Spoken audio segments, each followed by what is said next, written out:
Guys, welcome back. तो आज का हमारा टॉपिक है, आज हम देखेंगे भारत के प्रमुख बंदरगाह। तो पहले हम ये जान लेते हैं बंदरगाह कितने हैं।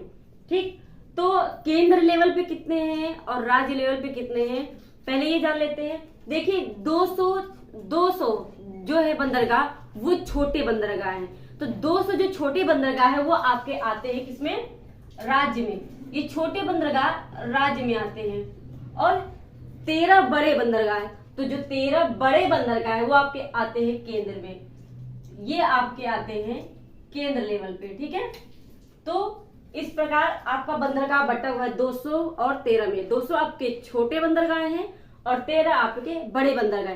तो 200 जो है छोटे बंदरगाह वो बहुत ज्यादा है, तो वो न पढ़ के हम पढ़ेंगे इन 13 बंदरगाहों के बारे में जो कि केंद्र लेवल पे है। ठीक, अब 13 बंदरगाह में हम मैप के साथ देखेंगे, हम देखेंगे और उसका जो है पोजीशन कहाँ पे कौन सा बंदरगाह है ये हम इसमें चर्चा करेंगे। ठीक, आज की वीडियो में। इसके बाद जो है हम इसके जो है एक एक बंदरगाह के डिटेल के बारे में हम जो है कल की वीडियो में उसमें बात करेंगे। आज के वीडियो में जो है सिर्फ मैप के साथ ये देखेंगे कि कौन सा बंदरगाह किस जगह पे है। ठीक है, किसका क्या इंपॉर्टेंस है। तो चलिए शुरुआत करते हैं। पहला बंदरगाह है जो कांडला बंदरगाह। कांडला बंदरगाह आपका यहाँ पे देख सकते हैं, ये कहाँ पे है, गुजरात में। कांडला बंदरगाह को ज्वारिया बंदरगाह भी कहते हैं। ठीक, इसे ज्वारिया बंदरगाह के नाम से भी जाना जाता है।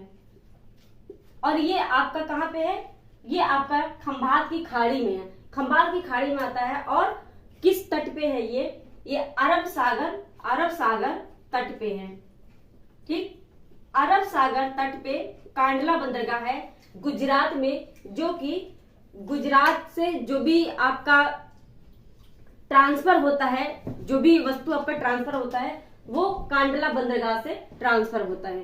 ठीक, इसे एक ज्वारिया बंदरगाह भी कहते हैं। अगला हमारा बंदरगाह है मुंबई। मुंबई आपका कहाँ पे है, महाराष्ट्र में। महाराष्ट्र में मुंबई है। और मुंबई में आपका सबसे पुराना और सबसे बड़ा बंदरगाह आपका कौन सा है, मुंबई बंदरगाह है।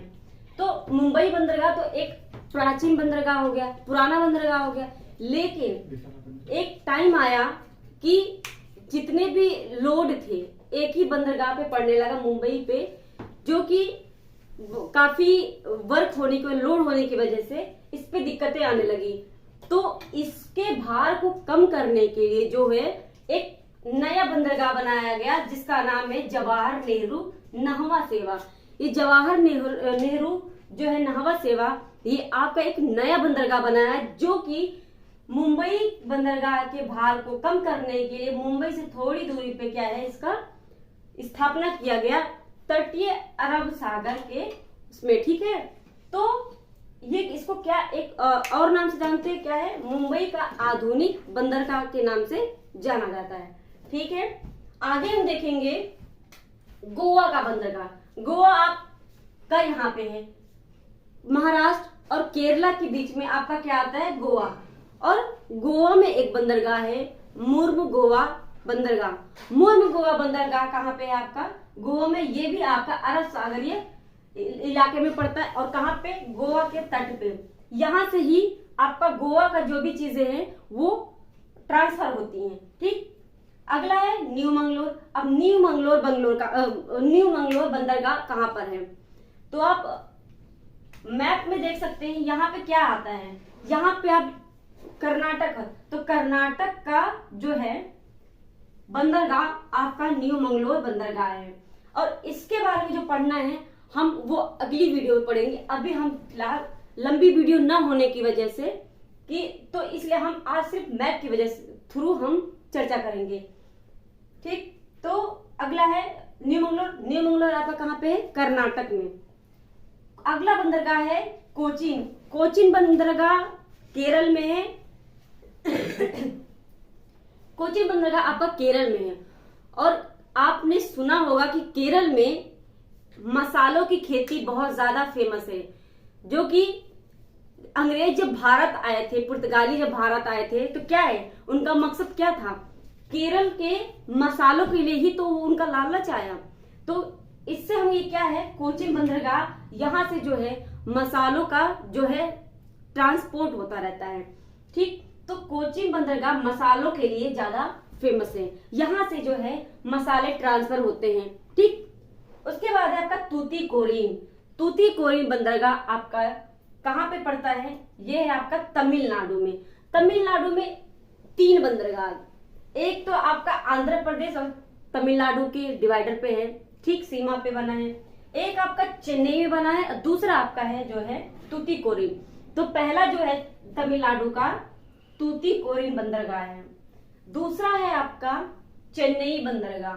ठीक, और तीसरा बंदरगाह है एन्नोर बंदरगाह, जो कि आंध्र प्रदेश और तमिलनाडु के सीमा पे बना है, तमिलनाडु के सीमा पे बना है। फिर आपका आ जाता है विशाखापट्टनम। विशाखापट्टनम आंध्र प्रदेश में है, ये सभी को पता है, आंध्र प्रदेश में सभी को पता है। तो विशाखापट्टनम से क्वेश्चन बनता है कि सबसे गहरा बंदरगाह कौन सा है, तो सबसे गहरा बंदरगाह आपका हो जाएगा विशाखापट्टनम।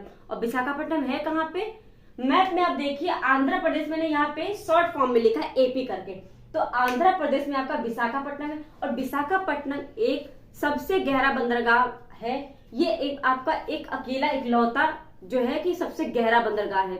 और यहाँ पे क्या होता है, जो भी क्या नाम है, जहाजों का जो रिपेयरिंग होता है, जो मरम्मत होता है, तो यहाँ पे क्या है, उसकी मरम्मत होती है जहाजों की। ठीक है, जहाजों का यहाँ पे मरम्मत होता है। और आपका मुंबई में मैंने बताया कि मुंबई एक प्राकृतिक बंदरगाह है, और मुंबई में क्या है, यातायात का जो है, जवाहर में यातायात के साधनों का भी जो है क्या है, इस पे काम होता रहता है। पारादीप बंदरगाह, पारादीप बंदरगाह जो है एक कृत्रिम बंदरगाह है, जो कि आपका ये है आंध्र प्रदेश और उड़ीसा के डिवाइडर पे, आंध्र प्रदेश और उड़ीसा के डिवाइडर पे ये सभी बंदरगाह हो गया। पारादीप बंदरगाह, विशाखापट्टनम बंदरगाह, एन्नोर बंदरगाह, चेन्नई बंदरगाह और तूतीकोरिन बंदरगाह, ये सब कहाँ पे हैं, देखिए ये सब है आपके अरब सागर, ये सब अरब सागर तटीय पे है। यहाँ पे क्या है, ये सॉरी बंगाल की खाड़ी, अरब सागर यहाँ पे है। तो इधर वाला जो इलाका है, पश्चिमी जो इलाका है वो अरब सागर का है, और जो पूर्वी इलाका है आपका किस नाम से जाना जाता है, बंगाल की खाड़ी, बंगाल की खाड़ी, ये बंगाल की खाड़ी के नाम से जाना जाता है, या बंगाल सागर कह सकते हैं। ठीक है, तो यहाँ पे क्या है, ये सब पूर्वी इलाके में पड़ते हैं, और आपका इधर का जो है आपका पश्चिमी इलाके में पड़ता है, जो अरब सागर से वो करता है। इसके बाद है आपका कोलकाता बंदरगाह। कोलकाता बंदरगाह जो है आपका हुगली नदी पे है, और ये जो है कोलकाता का सबसे बड़ा बंदरगाह है, और दूसरा सबसे बड़ा बंदरगाह है। एक तो पहला मुंबई बंदरगाह हो गया, दूसरा सबसे बड़ा बंदरगाह कोलकाता है। कोलकाता जो है, कोलकाता से जो है इसका सारा ट्रांसपोर्ट होता है, और कोलकाता में जो कि ये किस तट पे है, हुगली नदी के तट पे ये बंदरगाह बना हुआ है। ठीक, आई होप कितना आपको समझ में आ गया होगा। मैप के थ्रू मैंने कोशिश किया है कि मैं आपको एक दिन जो है पहली जो वीडियो बनाऊं उसमें क्या है, आपको एक मैप के थ्रू मैं समझा सकूं, क्योंकि जब तक हम मैप्स के द्वारा कॉन्सेप्ट को क्लियर नहीं करेंगे तब तक हमें समझ में नहीं आएगा। अभी मैं डिटेल में पहले से ही इसका डिटेल बताती कि हाँ ये बंदरगाह ऐसा है, यहाँ पे है, और इसमें क्या क्या चीजें हैं, तो आपको समझ में नहीं आता। समझ में क्यों नहीं आता, क्योंकि आप इमेजिनेशन नहीं कर पाते, और इमेजिनेशन करने के लिए सबसे अच्छा तरीका मेरे नजरिए से अगर है तो सबसे पहले हम मैप से पढ़े। मैप के द्वारा हमारे कॉन्सेप्ट, हमारे दिमाग में एक कॉन्सेप्ट बन जाता है कि कौन सा बंदरगाह किस जगह पे है। जब हम ये सोचने लगते हैं ना, तब क्या होता है कि जब हम कुछ उसके बारे में डिटेल पढ़ते हैं, फिर हमें हमारा इमेजिनेशन होता है, तब हम कुछ एक्स्ट्रा पढ़ते हैं तो जो है हमारे माइंड में आने लगता है। इसलिए मैंने कोशिश किया कि मैं सबसे पहले आपको मैप के द्वारा इन सारे बंदरगाह के बारे में चर्चा करूं, उसके बाद इसके बारे में डिटेल करूं। ठीक, फिर हम देख, तो इतना आपको समझ में आया। अगला है आपका अंडमान निकोबार। अंडमान निकोबार में जो है पोर्ट ब्लेयर बंदरगाह है। तो पोर्ट ब्लेयर बंदरगाह भारत का सबसे नवीनतम बंदरगाह है, जो कि इसे 2013 में 2010 में इसको 13वें बंदरगाह का मान्यता प्राप्त हुआ। तो आपका जो पोर्ट ब्लेयर है यह 13वां बंदरगाह है। इससे ये पता चलता है कि भारत का सबसे नवीनतम बंदरगाह क्या होगा, तो पोर्ट ब्लेयर। इसके अलावा एक्स्ट्रा नॉलेज के लिए हम देखें तो अंडमान निकोबार से डंकन पास एक गुजरता है और 10 डिग्री चैनल जो है लघु अंडमान से और दक्षिणी अंडमान से 10 डिग्री चैनल गुजरता है। पश्चिमी में आ जाए तो 9 डिग्री चैनल लक्षद्वीप और मिनिकॉय को अलग करता है। 8 डिग्री चैनल मिनिकॉय और किसको, जो है कि आपका मालदीव को अलग करता है। तो हमने आज ये देखा बंदरगाह मैप के द्वारा। छोटे बंदरगाह 200 बंदरगाह हैं, ये हमने देखा, और 13 बंदरगाह इस पे हमने बात की। लेकिन छोटे जो बंदरगाह हैं वो ज्यादा थे, 200 थे, तो इसको पढ़ना पॉसिबल नहीं था।